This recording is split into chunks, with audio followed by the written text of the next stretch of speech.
नमस्कार, मैं भूपेंद्र पटवा, एकता न्यूज़ में आपका स्वागत है। चलते हैं खबरों की ओर। स्वर्गीय पृथ्वीलाल देवांगन के वार्षिक श्राद्ध अवसर पर प्रजापिता ब्रह्मा कुमारी द्वारा रामायण, महाभारत एवं श्रीमद् भगवद गीता पर आधारित ज्ञान यज्ञ शिविर का आयोजन कुरुद के इंडोर स्टेडियम में किया गया है। मुख्य वक्ता के रूप में पधारी योग शक्ति गीता दीदी असत्य पर सत्य, अधर्म पर धर्म की जीत का सुंदर तरीके से व्याख्यान दे रही हैं। उन्होंने कहा कि हम सभी वर्तमान समय में महाभारत युग से गुजर रहे हैं। हम सभी अर्जुन की तरह ही हैं। लक्ष्मी नारायण वाला बैज कि अब हम सब ने ये बैज लगा लिया। कौन सा? कि अब हमको नर से नारायण बनना है और नारी से लक्ष्मी बनना है। ये हम सबका लक्ष्य होना चाहिए, क्योंकि अब अभी क्या है, कलयुग है। कलयुग के बाद क्या आएगा? क्या आएगा? सतयुग है। तो सतयुग वाले क्षीर सागर में लेटते हैं और कलयुग वाले ब्रह्मा जी कहाँ लेटे? कहाँ बैठे? कीचड़ में, कमल में। इसका मतलब हम अभी गृहस्थी को दलदल बना डाले हैं, कीचड़ बना डाले। और क्या कहते हैं? हम कहते हैं थोड़ा देर ज्ञान सुना करो, तो कहते हैं अरे दीदी गृहस्थी की दलदल में ऐसे फंसे हैं तो निकलना बड़ा मुश्किल है। तो गृहस्थी की दलदल बना डाला है। हमको क्या बनाना है? गृहस्थ आश्रम बनाना है। गृहस्थ आश्रम कैसे बनेगा? आश्रम में जो नियम कानून है, हमारा आश्रम और आपकी गृहस्थी दोनों को मिला देते हैं तो क्या बन जाएगी? क्या बन जाएगा? गृहस्थ आश्रम। आप रहो अपने गृहस्थी में, पर हमारे आश्रम के नियम अपने गृहस्थी में लागू कर लो, तो आपका गृहस्थ प्लस आश्रम बन गया। और कहते हैं गृहस्थ आश्रम से बढ़कर इस संसार में कोई आश्रम नहीं है, कोई ब्रह्मा कुमारी आश्रम भी नहीं है। तो ना, ब्रह्मा कुमारी आश्रम भी नहीं है। क्यों? क्योंकि आश्रम कहाँ आ गया? गृहस्थ में आ गया। भगवान वही बनाना चाहते हैं, इसलिए बोलते ना जग त्यागो ना हरि भूलो, रहो ऐसे जिंदगानी में जैसे कमल रहता है पानी में। ऐसे कमल पे बैठ जाओ। तो आज से सब कहाँ बैठेंगे? कमल के ऊपर बैठना, ठीक है? कैसे बैठेंगे समझ गए ना? ना मैं किसी की, ना कोई मेरा। बहुत लिप्त मत हो घर गृहस्थी में। जल्दी से जल्दी अपनी कारोबार निपटाओ, लेकिन सुबह सुबह पहला काम है 8 बजे तक खुद की उन्नति करना। 8 बजे तक आश्रम पे चले जाओ, ज्ञान ध्यान करो, वहां से आकर के फिर कारोबार शुरू करो। शाम को फिर मेडिटेशन करने आश्रम पे जाओ। क्यों जाओ? घर में बच्चे हैं, ये सब हल्ला कर लेंगे, कुछ भी। गृहस्थी में कौन आ गया? आश्रम आ गया। अब इनकी गृहस्थी में वो सारे नियम कानून शुरू जो ब्रह्मा कुमारी आश्रम में है। तो वहां जाए ना जाए, इनका घर ही आश्रम बन चुका। समझ में आ गया? ये सब करना है हमको। अच्छा, क्या नियम कानून है? नहीं बाबा, बहुत बड़े नियम कानून है आपके यहाँ। कोई बड़े नियम कानून नहीं है। गलत चीजें खाना नहीं है, जो सही चीज है बॉडी के लिए सही है वो खाना है।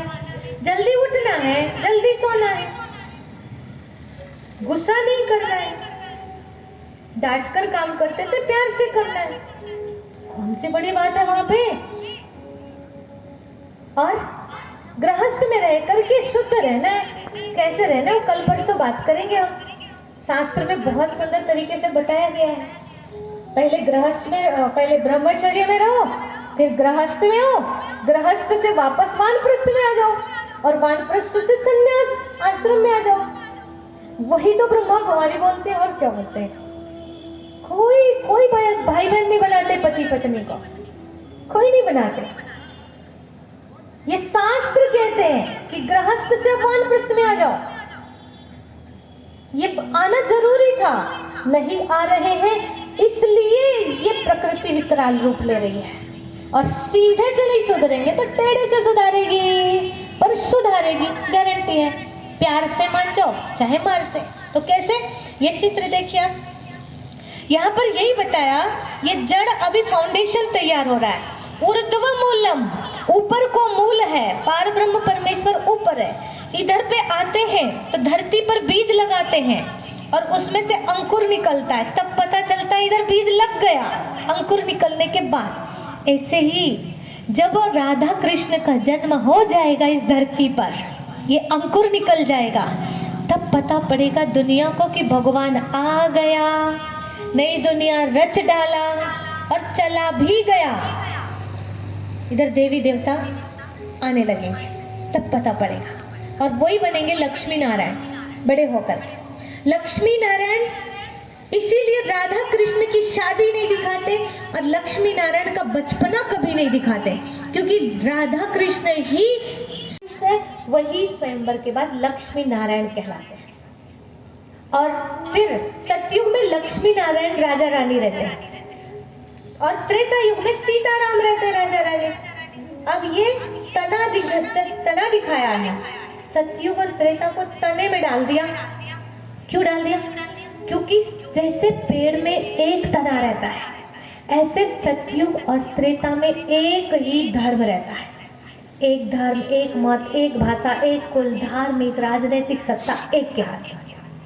और फिर द्वापर युग से देखिए, इधर बस लास्ट चल रहा है अपना, ये सतयुग है, ये जड़ बन रही है। यहाँ पे भगवान शिव ब्रह्मा सरस्वती के द्वारा ये फाउंडेशन रच रहे हैं गुप्त रूप से, धरती के अंदर अंदर रहता है ना, तैयारी अंदर होती है पेड़ की तैयारी, वो अभी गुप्त रूप से चल रही है। और फिर ये अब राधा कृष्ण आने ही वाले हैं।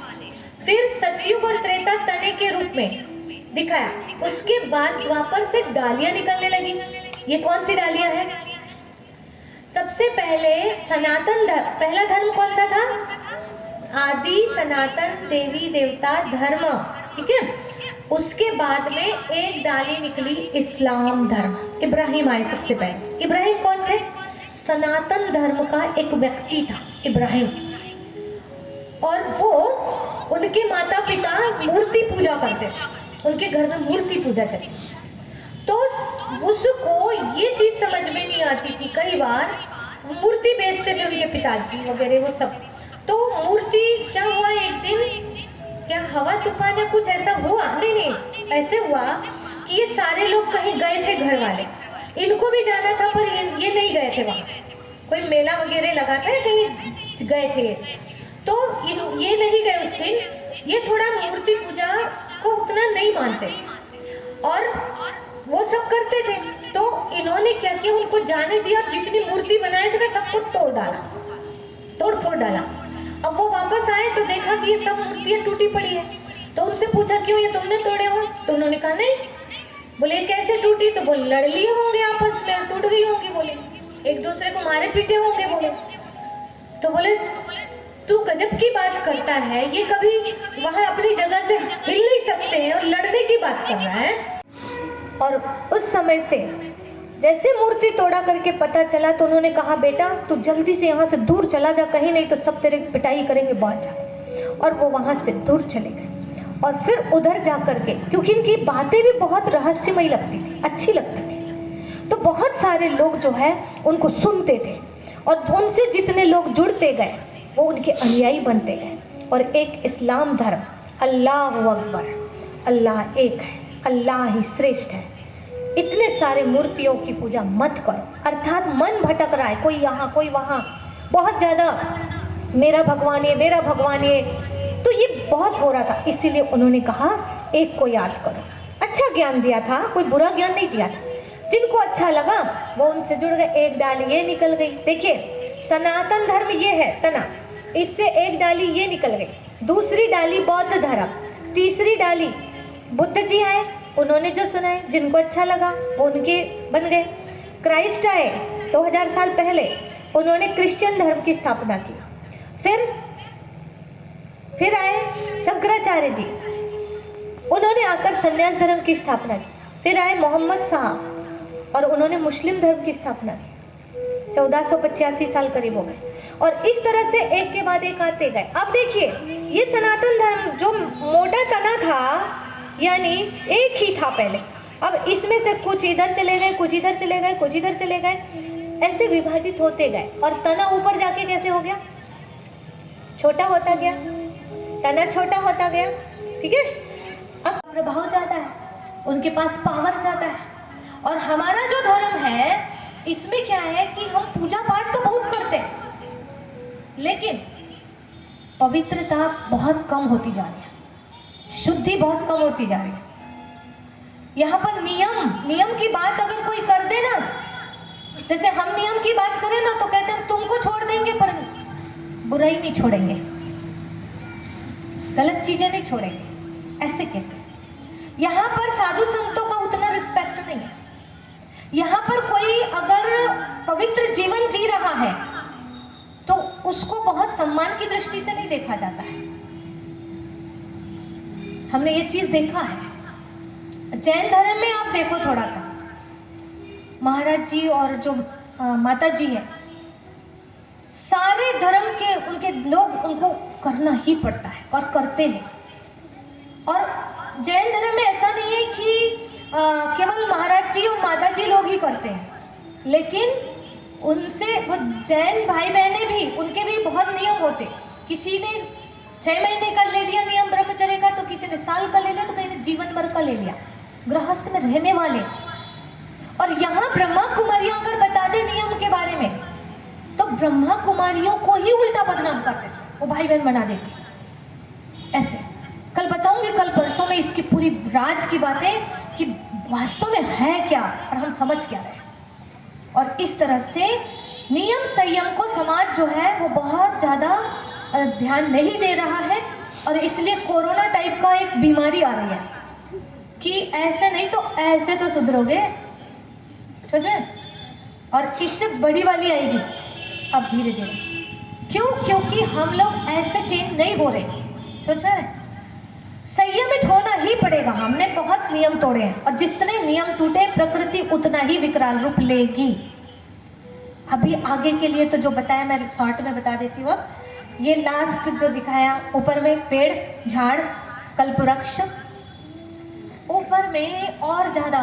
पहले तो एक इस्लाम धर्म था, इस्लाम धर्म के 3 भाग हो गए, एक शाखा की 3 प्रशाखा, शिया सुन्नी बोहरा वगैरह ऐसे अलग अलग भाग उधर हो गए। इधर जैन समाज भी श्वेतांबर अलग और दिगंबर अलग हो गए, और इधर कबीर पंथी भी, रामानंदी और ऐसे सब अलग अलग हो गए।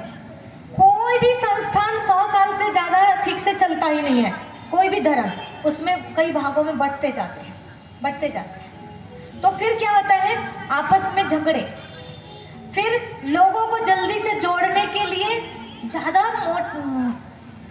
जो गहरे नियम कानून है उनको छोड़ दो, क्योंकि ज्यादा लोग जुड़ेंगे काहे में? भागवत में ज्यादा लोग कैसे आएंगे? मैं दिमाग चला सकती हूँ, मेरी भागवत में मुझे अच्छी संख्या बढ़ानी है। मैं अब भी यहाँ पर गीत संगीत चालू कर दूँ और नाचना वाचना शुरू कर दूँ तब भी संख्या बढ़ जाएगी। नाचना नाचना शुरू करूँ, संख्या ऑटोमेटिक बढ़ जाएगी कि नहीं बढ़ जाएगी? बताओ। होना चाहिए मेरा फायदा, मेरे को भी लोभ आएगा धीरे धीरे। अब मैं क्या करूँगी? कौन सा प्रसंग लूँ जिसमें ज़्यादा मिलता है? सुदामा प्रसंग अच्छा है, समझे? उसमें चावल खूब आता है, और रुक्मणी विवाह जो है ना उसमें दहेज अच्छा है, और कृष्ण जी के जन्मदिन मनाओ तो गिफ्ट बहुत आता है। तो ये वाला प्रसंग कभी नहीं छूटेगा भागवत में, कभी नहीं। बाकी कितनी गहरी गहरी बातें हैं उनको तो पूरी दबा डाले अंदर। अब मैं भी वही वाला करती ना, आज जन्मदिन मनाएंगे, आज शादी होगी, आज ऐसा होगा, तो भीड़ खूब बनी। यहाँ पर वही बैठ पा रहे होंगे जिन्हें भले इधर तकलीफ हो रही होगी लेकिन कुछ समझना चाहते हैं। जबरदस्ती बिठाने के लिए आप खुद बैठ रहे हैं, और वो ही बैठ पाएंगे जिन्हें तत्व ज्ञान समझने की में इंटरेस्ट है। तो इस तरह से धर्म एक के अनेक भाग। फिर क्या करने लगे? हमारी ज़्यादा प्रशंसा होनी चाहिए तो हम वो चीज़ करेंगे। आज के युवाओं को जो पसंद है वो कर दो, युवा ज़्यादा जुड़ जाएंगे। नहीं, धर्म वाला व्यक्ति कैसा होना चाहिए? हमें कृपाचार्य जैसे नहीं होना चाहिए। एकता न्यूज़ से खास मुलाकात में उन्होंने कहा कि हमें अपने जीवन को संयमित करना बेहद जरूरी है। सुबह उठकर ज्ञान ध्यान करें, मेडिटेशन करें। मंत्र पढ़ देना, अरे वैसे आज का जो समाज है इसमें हम देख रहे हैं कि अधिकांश लोग उस संयमित जीवन को फॉलो नहीं कर पा रहे हैं। इस वजह से हर किसी के लिए ये सब करना मुश्किल हो रहा है, क्योंकि हम जो देखते हैं वो करना हमारे लिए आसान होता है। तो अधिकांश लोगों को, जैसे जो बड़े बुज़ुर्ग हैं घर में, हर एक घर के व्यक्ति बड़े बुज़ुर्ग, वो अगर सुबह से लेकर रात तक, जो संयमित जीवन आपने पूछा कि सुबह से लेकर रात तक की जो दिनचर्या है हमारी, उसको हम ऐसा बनाएं जैसे हमारी भारतीय संस्कृति कहती है कि हमें 4 बजे उठ जाना चाहिए और उठ कर के हम थोड़ा फ्रेश होकर के अपने ज्ञान ध्यान जो आत्मा के लिए ज़रूरी है, मेडिटेशन करें, कुछ आध्यात्मिक किताबें पढ़ें, स्नान वगैरह करके ये सब करना। और फिर मुझे ऐसा लगता है जो हम लोगों ने सीखा है 8 बजे तक का टाइम हम खुद को, माना आत्मा को शक्तिशाली बनाने के लिए, चाहे वो शरीर के एक्सरसाइज के लिए, आत्मा के लिए मेडिटेशन के लिए, और आत्मा को अच्छाइयों से सराबोर करने के लिए कुछ सत्संग है, कुछ किताबें हैं, या अगर ये नहीं तो आजकल ऑनलाइन सारी चीज़ें हमें मिल रही हैं, तो उसके माध्यम से हम इन सब चीज़ों को ज़रूर पढ़ें, सुने, देखें। और सत्संग हो रहा है गांव में तो सत्संग करने चले जाएं। तो मुझे लगता है वो उतना भी कर लें यदि, तो हमारा जीवन संयमित हो जाएगा, क्योंकि इन सत्संगों में या कुछ अच्छी चीज़ें जो सुन रहे, पढ़ रहे, देख रहे हैं, तो उनसे हमें सीख मिल जाती है कि हमको सुबह से लेकर रात तक के कैसे जीना चाहिए। तो रात को जल्दी से जल्दी सोना, मोबाइल वगैरह जल्दी से जल्दी हम बंद करें, क्योंकि ये मोबाइल ज़्यादा से ज़्यादा यूज़ कर रहे हैं रात के समय में, तो उसके कारण हमें नींद भी नहीं आ रही है टीवी मोबाइल की वजह से, और बहुत देर तक नींद नहीं आ रही है तो हम उठेंगे कैसे। तो सुबह उठना इतना ज़रूरी है कि सुबह के समय में डॉक्टर्स कहते हैं कि हमारे जो ग्रंथियाँ हैं उनसे डोपामिन नामक हार्मोन्स निकलता है, और वो सुबह ही निकलता है।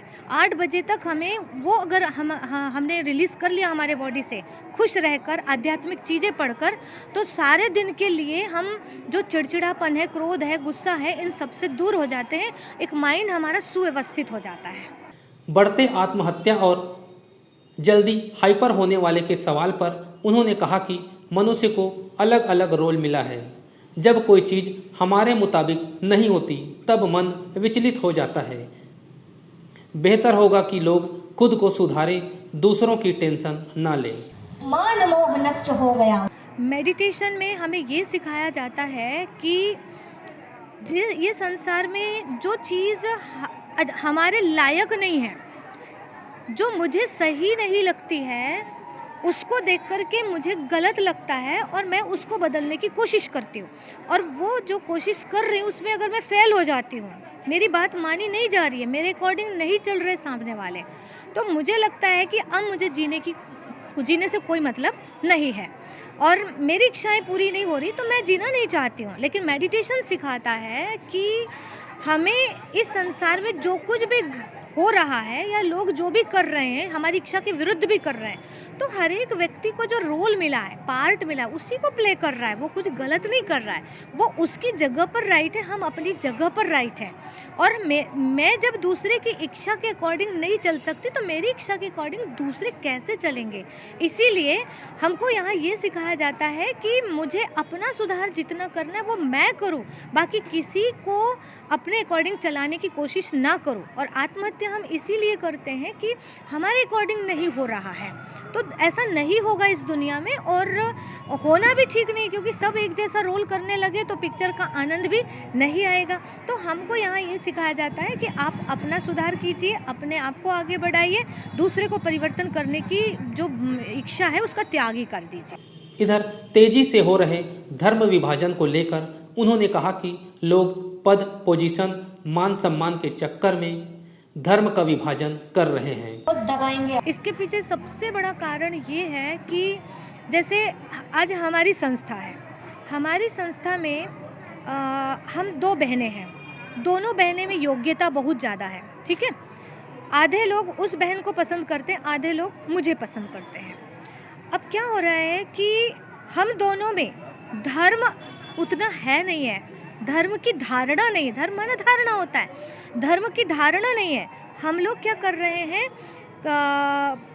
पद पोजीशन हमें चाहिए, मान सम्मान हमें चाहिए, हम ब्रह्मा कुमारी हैं, लेकिन ब्रह्मा कुमारी होने के बाद भी अगर हमें मान सम्मान चाहिए, पद पोजीशन चाहिए, तो मैं इन लोगों को भड़काऊंगी, मेरे वालों को, ये उनको भड़काएगी कि तुम मेरे लिए लड़ो, तुम मेरे लिए लड़ो, और फिर इनमें लड़ाइयाँ होती रहेंगी।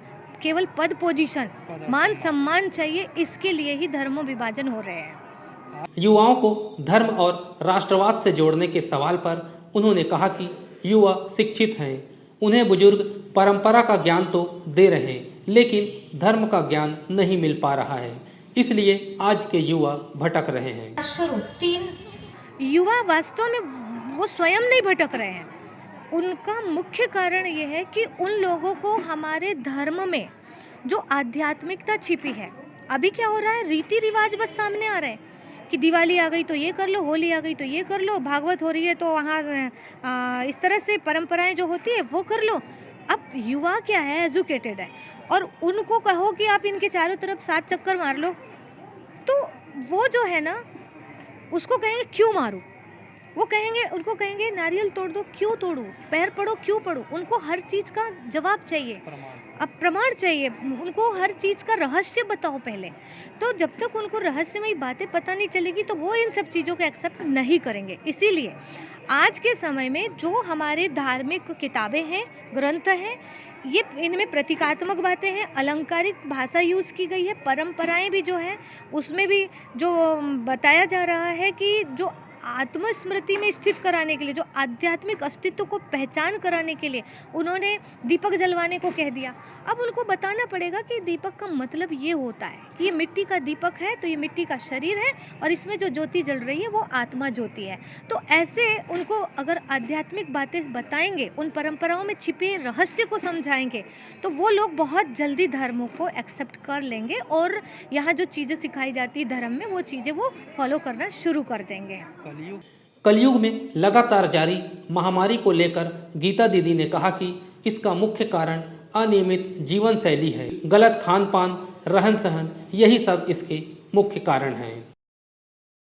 इसके पीछे सबसे बड़ा कारण है हमारी अनियमित जीवन शैली। हम लोग का खान पान, रहन सहन, आपने जैसे स्वाइन फ्लू कहा, फिर डेंगू, तो कई सारी अभी ये बीमारी भी आई है चमगादड़ से, अपनी कोरोना वगैरह, ये भी हम सुनते हैं। तो मूल बात ये है कि हमारा खान पान देखो, हम पशु पक्षियों को खाए जा रहे हैं, तो हमें खाने के लिए जो बनाया था, जो चीज़ें दी थी, वही हमें स्वीकार करना चाहिए ना। ये हम गलत खान पान, रहन सहन और प्रकृति के साथ छेड़छाड़, प्रकृति का जो शोषण है, पशु पक्षियों के साथ जो अनैतिक व्यवहार है, ये जो मूक जानवरों के साथ किया जा रहा है या प्रकृति का शोषण किया जा रहा है, वो बदला ले रही है हमसे, और इसीलिए इस टाइप की चीज़ें आ रही है जो होशियार इंसान को भी शांत करके रख दिया है, और ये इंसान कुछ नहीं कर पा रहा है और घुटना टेक चुका कोरोना के आगे। तो आगे भी ऐसा ही होगा, अगर हमने अपनी जीवन शैली को नियमित नहीं किया, संयमित नहीं किया, तो आगे इससे भी बड़ी प्रॉब्लम आएगी।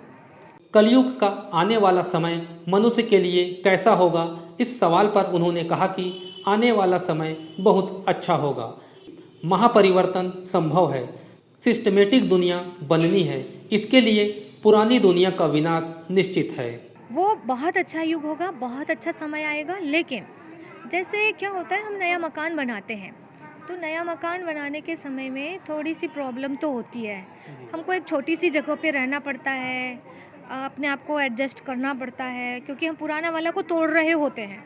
तो इसी तरह से बहुत बड़ा एक महापरिवर्तन होना है, अभी इस समय में महापरिवर्तन होना है।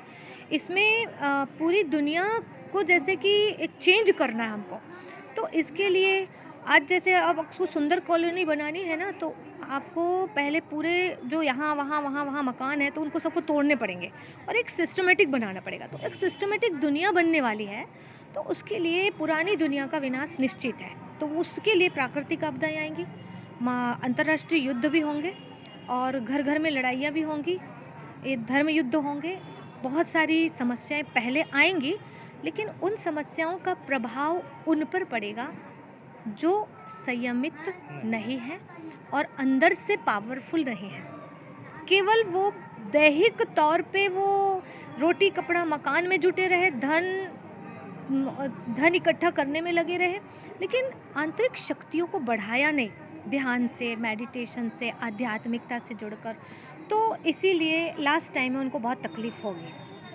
हमारा तो यही है मुख्य जो आप सभी को संदेश कि हमको आंतरिक रूप से सशक्त बनना है। बाहरी दिखावा और केवल धन बल, बाहुबल से हम सोचे कि सब कुछ हो जाएगा, नहीं। हमें अगर लास्ट तक सुरक्षित रहना है तो उसके लिए आंतरिक शक्तियाँ बहुत ज़्यादा ज़रूरी है और उसके लिए आध्यात्मिकता ज़रूरी है। अपने पिता के श्राद्ध पर ऐसा आयोजन कराने वाले हरीश देवांगन ने कहा कि यह एक ज्ञान भागवत कथा है जिसमें महाभारत, रामायण, गीता का सार बताया जा रहा है।